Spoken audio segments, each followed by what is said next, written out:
Well, thank you guys for sticking around through 85 lessons, and we're just getting warmed up because, ancient Egyptian hieroglyphs are not exactly the easiest thing to learn. If you've stuck around this far, hey, congratulations. You should feel great because you can read a lot, like maybe you could read last week's homework assignment, which hopefully you wrote out yourself and did all the glyphing and then separated into words and translated those words. So let's go through it. All right.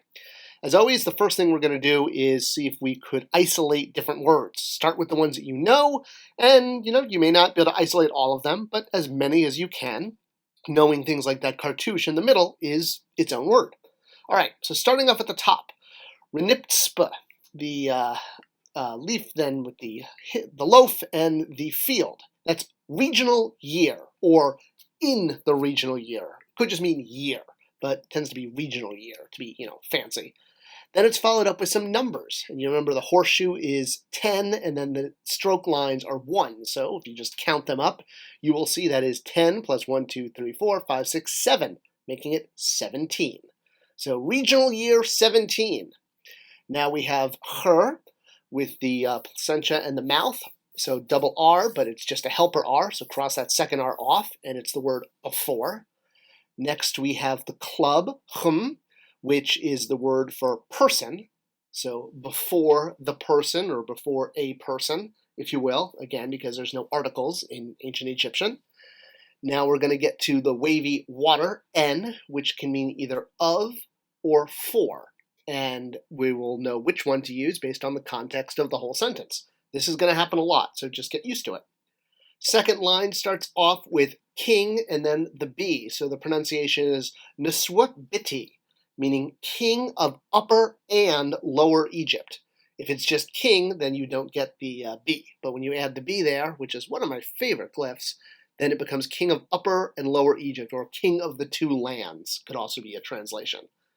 Now we have our cartouche, and I gave you kind of a hint last time. I just used the cartouche from last week's lesson, which is the pharaoh Khepri-Kara. And remember, Ra, even though it is the first letter, the first glyph, in this name, names, of course, of kings being surrounded by a oval circle or a cartouche, so that Ra is going to move to the end as far as pronunciation. All right, and now we have Ankh-Dijin, which is living and enduringly. So describing that king who had a honorific transposition of the Ra to the end of his cartouche, even though it appears first. All right, so that makes our whole sentence. In the regional year 17, before the person of the king of Upper and Lower Egypt, Khepri-Kara, living enduringly.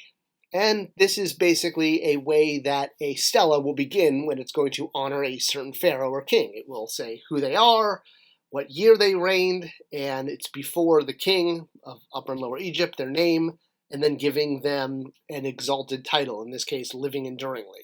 It could be many.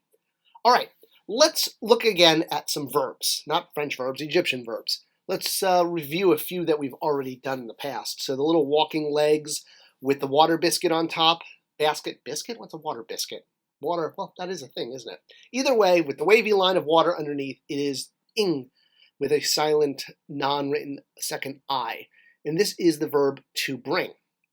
Then the I with a mouth under it, which is ir, or IRR. Again, the second R just being a hint, your signpost, if you will. So you can cross off that second R. And this is the verb to do or to make. Kind of like, again, in French, faire. Hence the little French verb I threw up there a moment ago, because there's a lot of connections. All right, now we have the verb for to see, ma'a.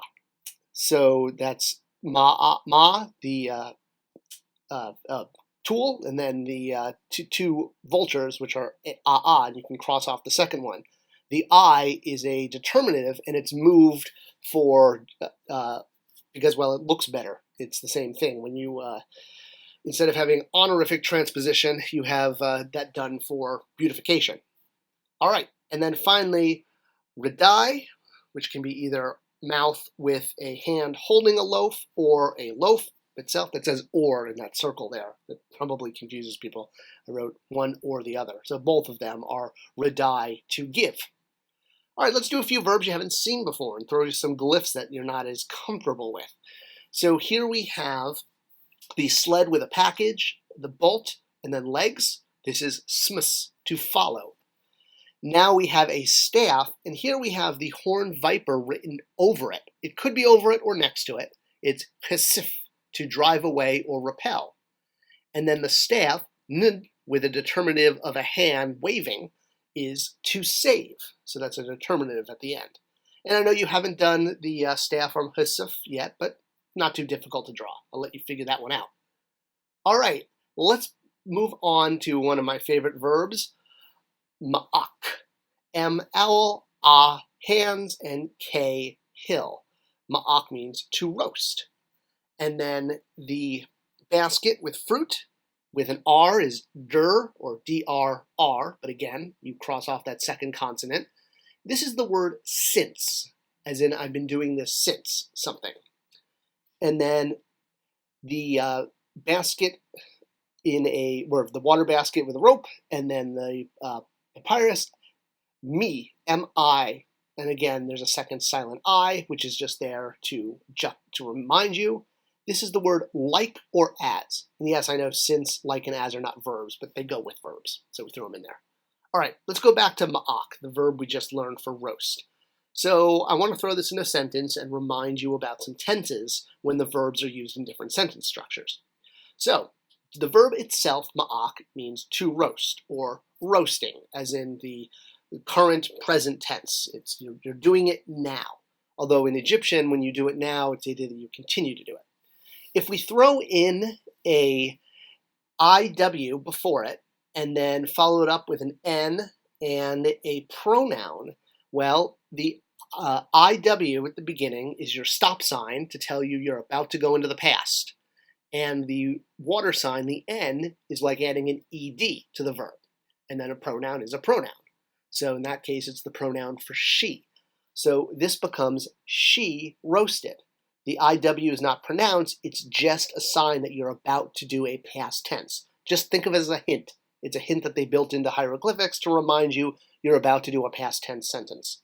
Now, if we were going to further modify this and throw in a person or a face with a stroke line under it, which is pronounced her, H-R, or her in the back of the throat, if you recall, this now brings it into the specific presence, which HR means is. So you might say this, she is roasted, she's roasted. It doesn't make too much sense to say she's roasted or she is roasted. I mean, I guess maybe if she confronted a dragon, she would be roasted. And you could say it like that. But what's a more fashionable, or really, if you were going to be translating this English, it would be she has been roasting, because you're in the past tense. So is becomes has been when you're in the past tense. And you know you're in the past tense because of the IW and because of the N for ED at the end of the verb and the pronoun. So she has been roasting. All right, here is your homework for this week. It's a little longer. It's kind of 2 sentences, but see if you can work through it. Find the end of each word, isolate them, translate them, write them, and we'll review what it is next week.